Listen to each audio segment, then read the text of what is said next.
Have you ever wondered how to find peace in the midst of chaos? Today, we embark on a journey to explore the concept of mindfulness and its deep roots in Buddhism. Buddhism, a philosophy that has spanned centuries, is built on a foundation of principles that inspire tranquility, compassion, and inner harmony. At the very heart of these principles lies mindfulness, a practice that encourages us to live in the present moment, fully engaged and aware. Mindfulness is not just about quieting the mind, it's about understanding our thoughts, emotions, and actions on a profound level. It's about cultivating an inner peace that extends beyond our meditation sessions and permeates every aspect of our lives. A key text that illuminates this path to mindfulness is the Satipatthana Sutta, a scriptural cornerstone of Buddhist teachings. So, let's uncover the secrets of mindfulness as described in the Satipatthana Sutta. So, what exactly is the Satipatthana Sutta? This is a question that intrigues many. In essence, the Satipatthana Sutta is a fundamental discourse in Buddhism, laying the groundwork for the practice of mindfulness. It's often referred to as the foundations of mindfulness, and for a good reason. The sutta presents mindfulness as a path to liberation, a way to free oneself from suffering. It teaches us to be fully present in each moment, to experience life as it unfolds, without judgment or distraction. It encourages us to observe our bodies, feelings, mind, and the world around us with a clear and focused attention. The Satipatthana Sutta is not just a philosophical concept, it's a practical guide for living. It's about understanding the true nature of reality and finding peace in the midst of life's constant change. Now that we know what it is, let's delve into its key teachings. The first foundation of mindfulness in the Satipatthana Sutta is the mindfulness of the body. This foundation prompts us to be conscious of our physical sensations and movements.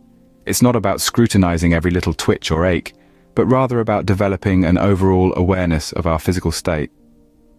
It's about recognizing the gentle rise and fall of your chest as you breathe, the sensation of your feet touching the ground as you walk, or the warmth of the sun on your skin. The mindfulness of the body is about embracing the here and now, experiencing life as it happens, moment by moment. You see, our minds have a tendency to wander, to get caught up in thoughts about the past or the future. But the past is just memories, and the future is merely projections. The only reality is the present moment, and the mindfulness of the body helps ground us in this reality. Imagine you're eating a piece of fruit. Ordinarily, you might be thinking about the taste, the texture, maybe even the memories that the fruit evokes. But with the mindfulness of the body, you focus on the physical sensations, the feeling of the fruit in your hand, the sensation of biting into it, the juice running down your chin. You immerse yourself fully in the experience, not distracted by thoughts or judgments, just being present in the moment. This can be a liberating experience. By focusing on our physical sensations, we can free ourselves from the tyranny of our thoughts. We can escape the constant chatter of our minds and find a sense of peace and quiet. We can gain a deeper understanding of our own bodies and how they interact with the world around us. The mindfulness of the body isn't something that you achieve overnight. It requires practice, patience, and perseverance. But the rewards are well worth the effort. By being mindful of our bodies, we can reduce stress, improve our physical health, and cultivate a sense of inner peace. So next time you find yourself getting lost in your thoughts, take a moment to focus on your physical sensations. Feel the air entering and leaving your lungs, the weight of your body against the chair, the warmth of the sun on your skin. By being mindful of our bodies, we can truly live in the present moment. The second foundation of mindfulness is the mindfulness of feelings. In this context, feelings should not be confused with emotions. Within Buddhism, feelings are categorized into three distinct types: pleasant, unpleasant, and neutral. These feelings arise from our contact with the world around us and our reactions to it. Mindfulness of feelings is about being fully aware of these sensations and how they affect our state of mind. Picture this. You're walking in a serene park and you feel the sun warming your skin, a pleasant feeling. You step on a sharp stone, an unpleasant feeling. You hear the distant hum of traffic, a neutral feeling. You're not just experiencing these sensations, but you're aware of them, observing them without judgment. This foundation encourages us to understand our emotional responses to these feelings. Let's say you're enjoying a delicious meal, a pleasant feeling.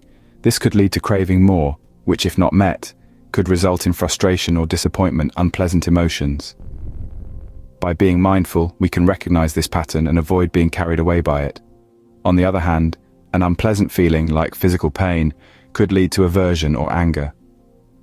Here, mindfulness allows us to acknowledge the pain, understand our emotional reaction, and respond calmly without letting the negative emotions control us. The neutral feelings are often overlooked, but they play a crucial role.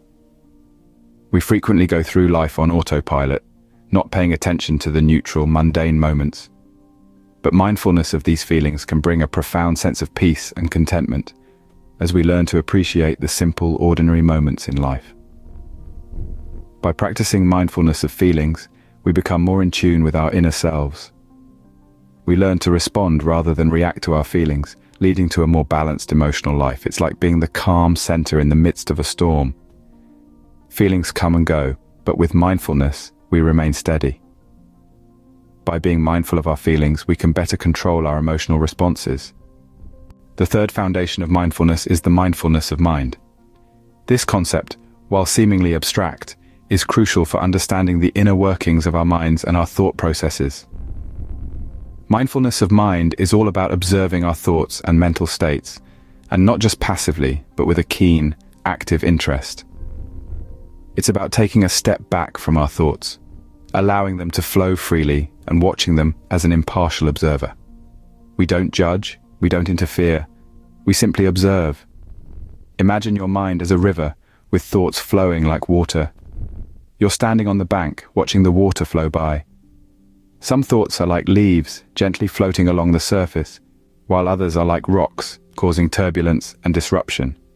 But regardless of their nature, you simply observe them without jumping in and getting swept away. Mindfulness of mind is not about suppressing thoughts or trying to empty the mind. It's about understanding how our thoughts form, how they influence our emotions, and how they shape our actions.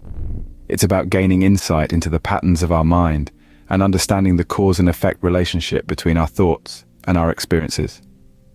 So how does this help us? By being mindful of our thoughts, we can recognize when we're getting lost in them. We can notice when we're ruminating on the past or worrying about the future and bring our focus back to the present moment. We can identify negative thought patterns and work towards changing them. Moreover, mindfulness of mind can help us cultivate qualities like patience, compassion, and understanding. When we observe our thoughts without judgment, we learn to extend the same non-judgmental awareness to others. We become more understanding of our own flaws and more forgiving of others. In essence, mindfulness of mind is a tool for self-awareness and self-improvement. It's a way to understand ourselves better, to gain control over our thoughts, and to live more consciously. By being mindful of our mind, we can navigate our thoughts more effectively. The final foundation of mindfulness is the mindfulness of Dhammas. This refers to the awareness and understanding of the teachings of Buddhism and how they apply to our lives. It's like having a compass that guides us in our journey, helping us navigate through life's challenges with wisdom and compassion. Mindfulness of Dhammas isn't about rote memorization of Buddhist texts. It's about actively engaging with these teachings, contemplating them, and seeing their relevance in our day-to-day experiences. It's about observing the Four Noble Truths in our own life, recognizing the impermanence of everything, and understanding the law of karma, the cause and effect of our actions. This foundation of mindfulness helps us live in accordance with Buddhist principles. It guides our thoughts, words, and actions, ensuring they are rooted in kindness, compassion, and wisdom. By being mindful of the Dhammas, we become more conscious of our intentions, our choices, and their impacts. By being mindful of Dhammas, we can live a life aligned with the teachings of Buddhism. So what can we take away from the Satipatthana Sutta? This enlightening scripture has taught us the importance of mindfulness of the body, feelings, mind, and Dhammas. It's not just about sitting in meditation. It's about being present in every moment of life. It's about understanding our bodies, acknowledging our feelings, observing our minds, and recognizing the Dhammas. These teachings aren't reserved for monks in monasteries. They're applicable to everyone, everywhere. Whether you're in the middle of a busy city or the quiet countryside, The Satipatthana Sutta invites you to become fully aware of your present moment. And what is the ultimate goal? It's achieving peace and clarity. It's about finding the calm amidst the storm, the silence amidst the noise. It's about understanding ourselves and our world in a deeper, more meaningful way. Thank you for joining us on this journey into mindfulness and Buddhism. May you find peace and clarity in your own journey.